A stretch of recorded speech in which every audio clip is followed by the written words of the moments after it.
are really worth your time and paying more attention to. I want to start out with this big girl because she is so classic. A shoulder head early fashion lady by Simon & Helbig. And what's notable about the early dolls that they have done, when I say early, this time period is like 1875 to 1885, very pale bisque, very gentle expression, just a very comforting doll to have been around. This one designed as a lady with a kid lady body and wearing a beautiful antique costume and with her winter coif and a great, great expression on her. I'll turn her so you can see a little more. Okay, one of the things, I try to put my finger on it because when I go to describe them, it's hard to say something definitive in description, but yet when I walk in and I see one of these, I instantly know that that's the early Simon & Helbig. So what is it about them? I think it's got to be the early gentle expression that they have, and the really eyes are no longer cobalt eyes, but they're still brilliant blue eyes. And I'm going to move her so I can more easily show you some of the others. There were, by the time the 1895-1915 period, Simon & Helbig was so prolific in the production of the classic child doll. That's how most collectors tend to think of the firm today. And they forget that early on they were making the most exquisite German bisque dolls with sculpted hair. Once again, that very, very distinctive face that once you know it, you immediately look at it, you know it's a Simon & Helbig model.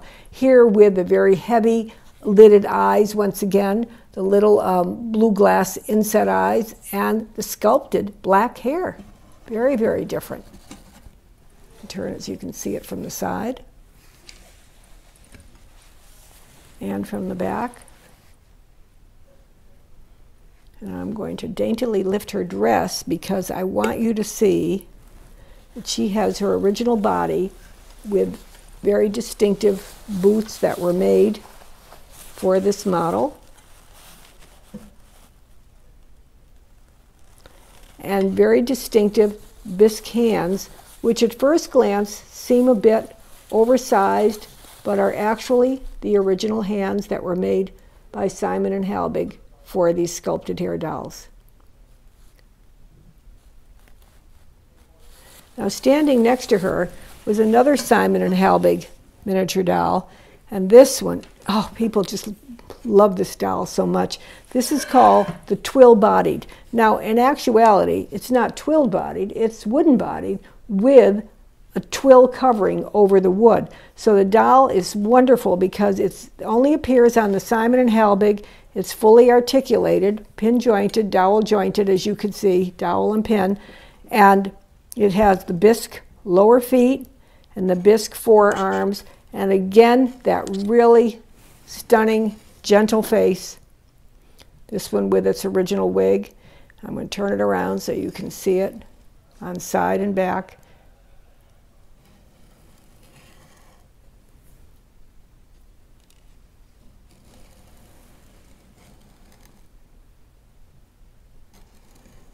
Very beautifully done. And then two other Simon & Helbig dolls that I just wanted to show you quickly because they span a great period of time, but this would be toward the end of the 1800s, the beginning of the 1900s, and Simon & Helbig made a lot of, presented a lot of doll heads on special commission to stores and to industries that wanted to costume them in their traditional costumes. And this costume from Switzerland is one of the most beloved costumes that exist. They very often will have long blonde braided wigs, and they have the wonderful jewelry. So whether the work was done in the factory, in the Simon & Helbig factory, or in the store factory, they all kind of remained a little bit of a mystery at this point, probably a combination of the two, but beautiful to find a doll in this original costume. And I think we have 4 of them in this particular auction. And then this wonderful doll, this is the kind you don't find anymore. They just don't exist in this original costume. We first sold this doll in 1984. It was brought into us by the original owner, and we sold it at auction, and I am so happy to say that the collector has preserved it in the same remarkable original condition. that it was in at that time. This is a totally original costume, although it doesn't have a label. It's likely from the Au Noble store of Paris, because this was a very characteristic costume that they made for dolls in their boutiques, and they very commonly use the Simon and Halbig doll. I'm going to show you around the back. When we see something like this, we always quickly undress it because we're hoping we'll find an original label and from Au Noble, which we did not. We just know this is a gorgeous Simon and Halbig doll in its totally original costume, and whoever buys it, they just have to preserve this. It is so important too, because there's so few that are left in this totally original condition.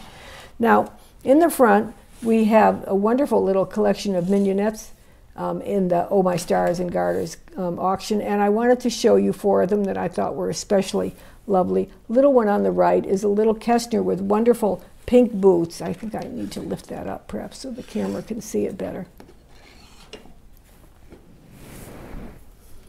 Very, very unusual painting of the boots with the tassels and the green ties at the top.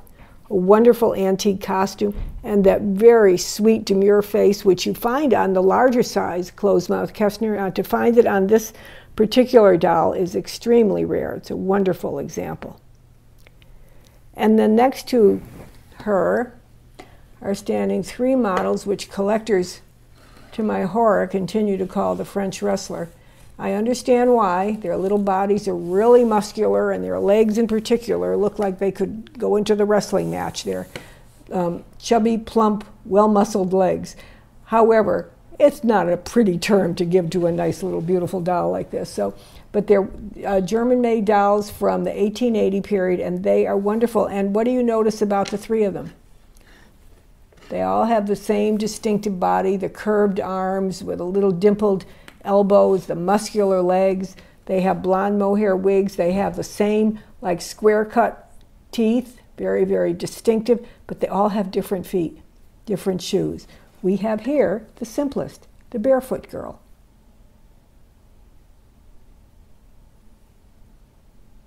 Let me see, by the way, if I can, I'll pull that up so you can see a little bit more of her muscular legs. There we go.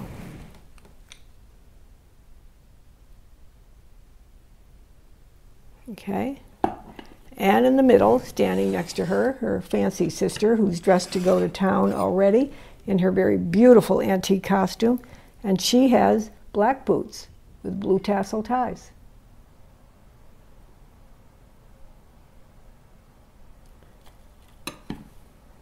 And then standing next to her, we have the 3rd sister, who has the classic yellow ankle boots in a beautiful antique costume. So 3 shoe variations of the very beloved large German bisque miniature doll. Now, standing next to them, I'm going to show you 2 wonderful French dolls.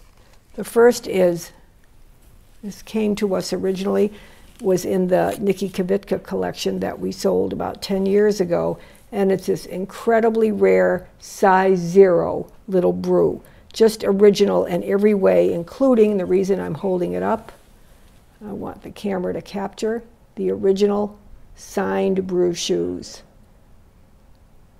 Almost impossible to find. This doll is so rare.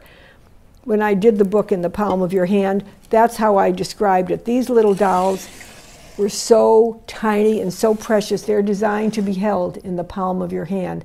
And imagine a child playing with that doll today, or back in the day when they received that. That would be such a precious, precious miniature object to them. She's wearing her original costume, frail but original, and just a wonderful doll.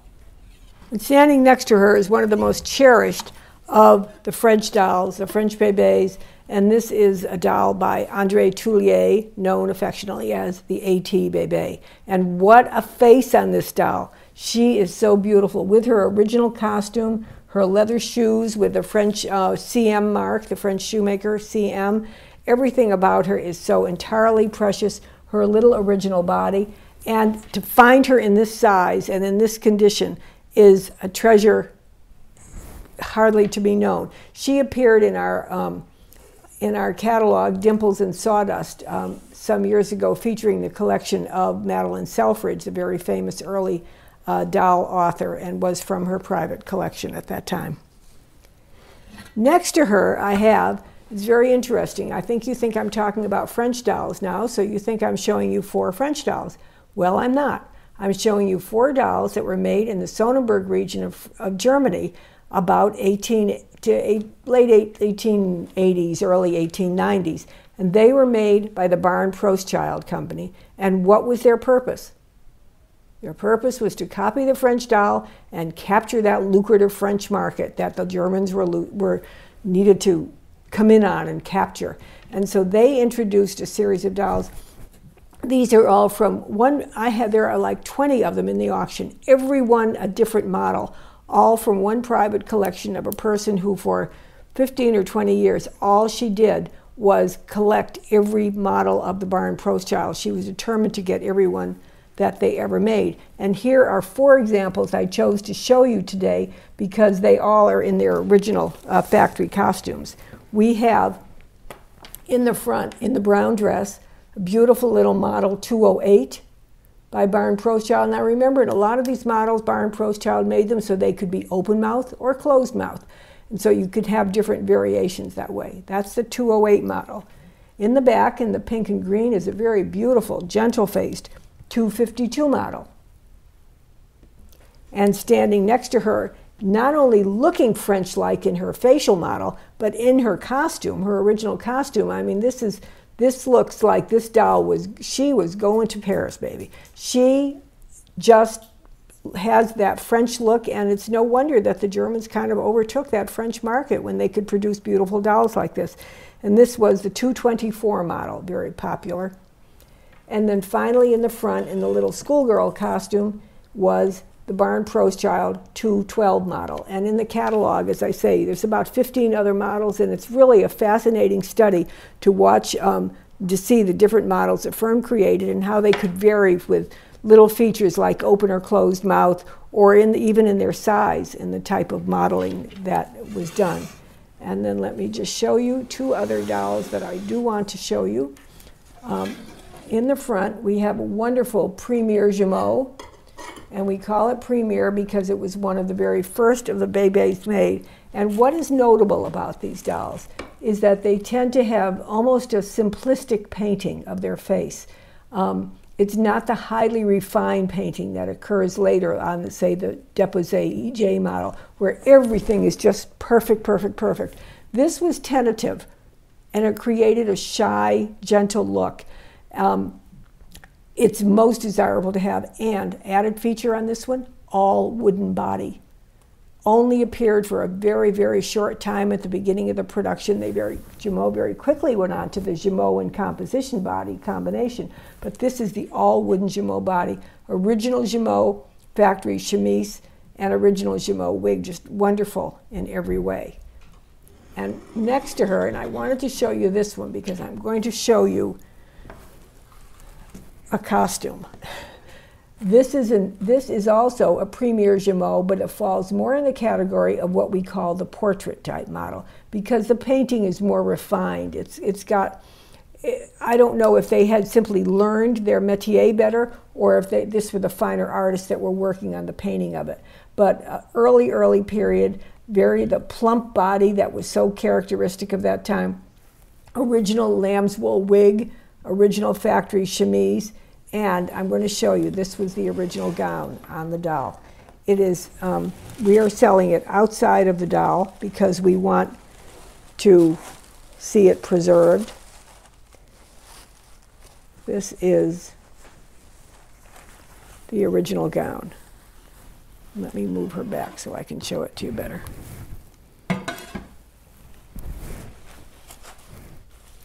I wish you could see this and look at it in its detail, how it's made, the internal construction. I'll show you the interior of the top.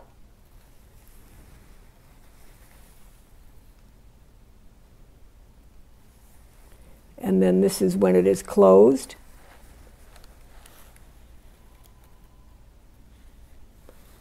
this is the back of the top. And now the skirt. And this is, it's even hard to show you how it's made. Okay, let's do the front first. Here's the front of the skirt. This is attached, understand. It becomes a one-piece unit. This is the bottom. You're seeing the train there in the back. All right, and then we're flipping it over because I want you to see how this is made at the back. This is so intricate. It's such a couturier masterpiece to have it fitted this way in the back with the lacing. Then the jacket would come up and form the bustle, and then you would have the long train in the back.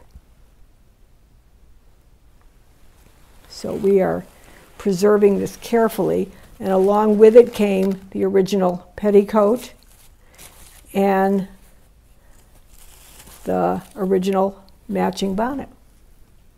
Very frail, but deserving so much to be preserved. And that is our duty as lovers of dolls, to preserve these fabulous treasures of past childhood, because understanding how children played and what they did and what was important helps us understand how they became adults and helps explain a lot of the mysteries of the world. This is an important job that doll collectors do as preservationists. And I have just a few other wonderful treasures to show you. I want to share with you the cover doll for Oh My Stars and Garters, an extremely rare German art character model which is being sold from a family of an original owner. This is the Kester Model 208. The Kester Model 208 was made about 1910, and it was made with glass eyes or this very, very rare variation with the painted eyes. Now, what else about this doll is so rare? Its size. 24 inches, size 14. It just, in all of my years of cataloging and researching dolls, we have had one other example, slightly larger than this, that passed through our hands. This is an extremely wonderful rarity. Other things that are in the favor of this wonderful 208 model are its incredible original condition. Flawless bisque, beautiful painting, original body, wonderful antique costume, and even more, its provenance. We call her Willy Pearl.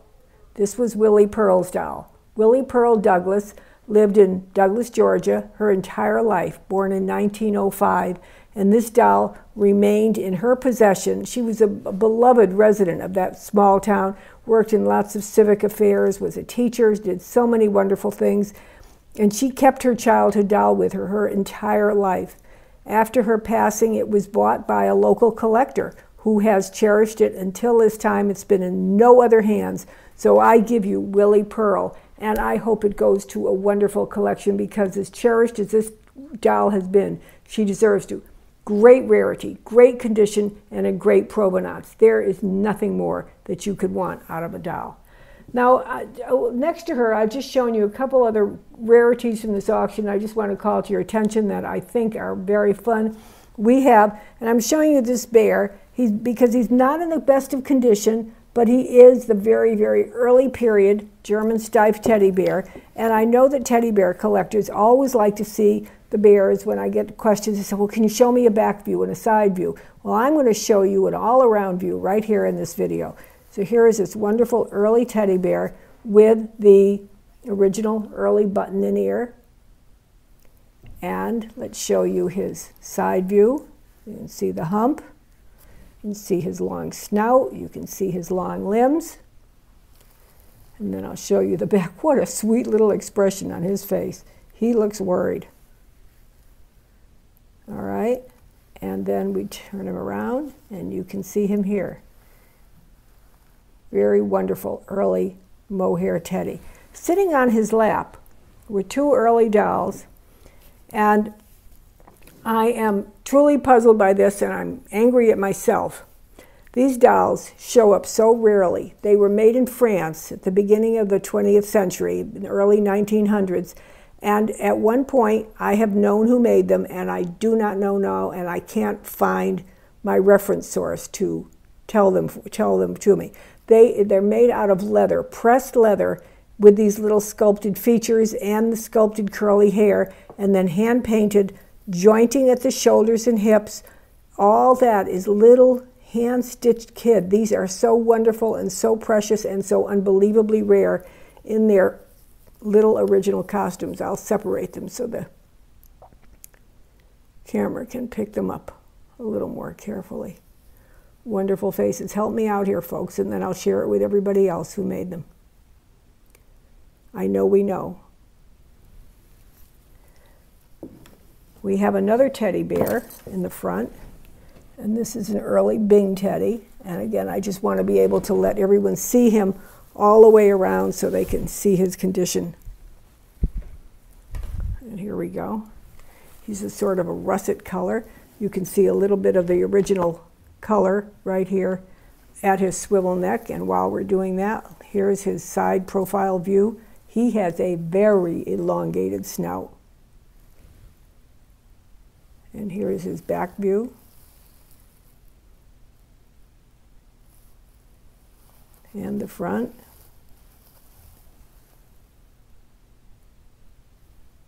And the other side. Great teddy bear. I think for teddy bear collector it's wonderful, but even for doll collectors who say, well, I don't collect teddies, but the teddy bear market is a little temperate right now, so this is a good time to buy teddy bears to display with your dolls, especially if you buy the good early ones. Not only do you have great display pieces, but you have probably a good investment for the future because, believe me, their market will bounce again very quickly. I have a couple other good German characters to show you. I wanted to show you the Cameron Reinhardt 107 Paul, and one of the reasons, Carl rather, one of the reasons I put him out here was I wanted to put him standing next to that Kester 208 so you really could appreciate that incredible size. It is so unbelievably rare on the 208. Well, little Carl has a very wistful, pensive expression that everyone loves and a great antique costume.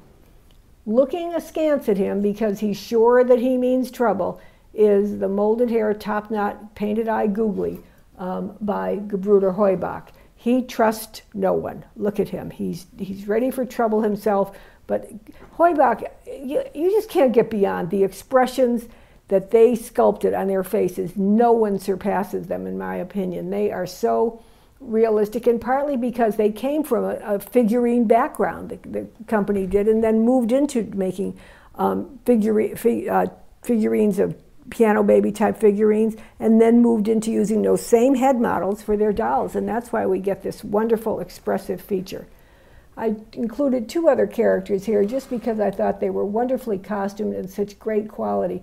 Little tiny Philip, small size, but look at that costume, and I'm going to turn it around so you can see his embroidered collar. This little boy never played in the mud. He never went out and got dirty, which may be why he has this little pensive, sad expression on his face. But it's beautifully rendered and has just nice touches of a gleaming patina just to really enhance the character on him. He's really great. And then we have the wonderful glass-eyed version of the Cameron Reinhardt art character. The glass-eyed versions were made when the dolls, the painted eye art characters just didn't seem to have the, let's call it the profitability or the popularity that the Cameron Reinhardt had hoped for. So they started making their same models with the glass eyes, and they didn't last very long because World War I started and other things happened, and so very few of them were ever made. There's a wonderful story about these dolls in the German Doll Studies, an article that the Jürgen and Marianne Cieslik wrote about what happened to the stock of these dolls during that time period. Very rare dolls as a consequence of it. And finally, just to leave you a little bit of happiness here on these character dolls, I wanted to show you this wonderful doll, wonderful teddy bear, and this is the Jopi teddy bear, and listen.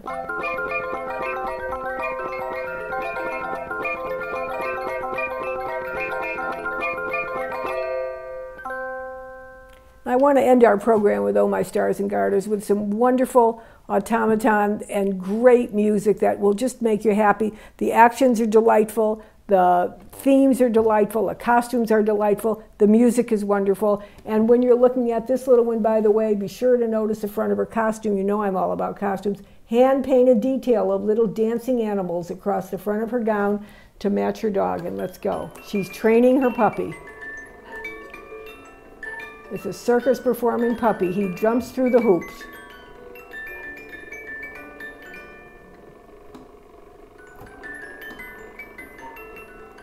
He's so proud, and she's tapping her foot.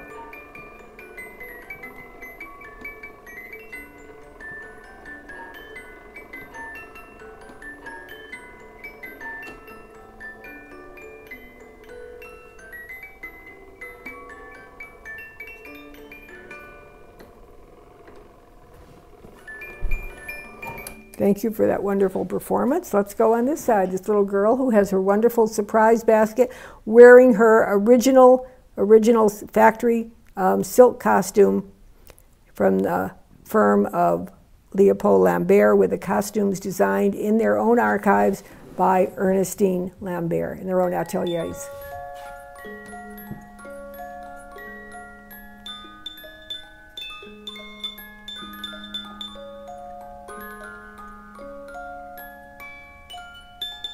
Beautiful Jumeau head, paperweight eyes, original wig. I'm going to turn it around.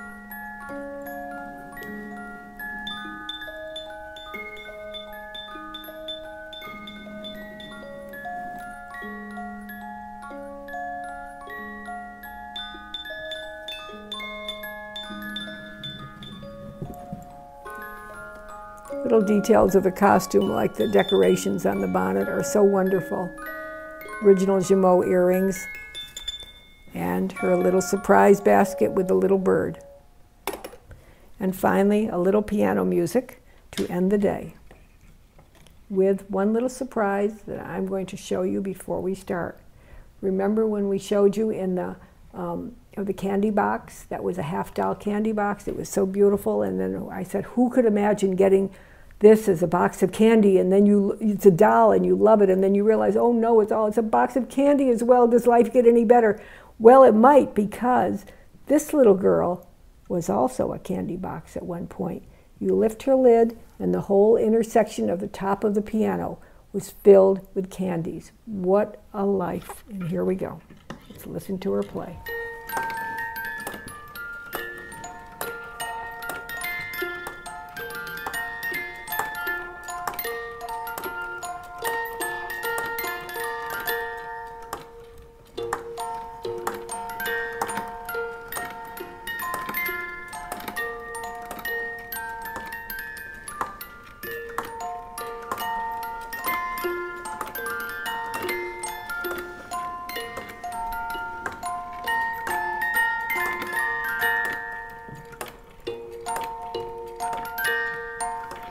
Thanks for everyone for watching these videos. I hope you enjoy them, and I hope to see you at the auction. Bye-bye.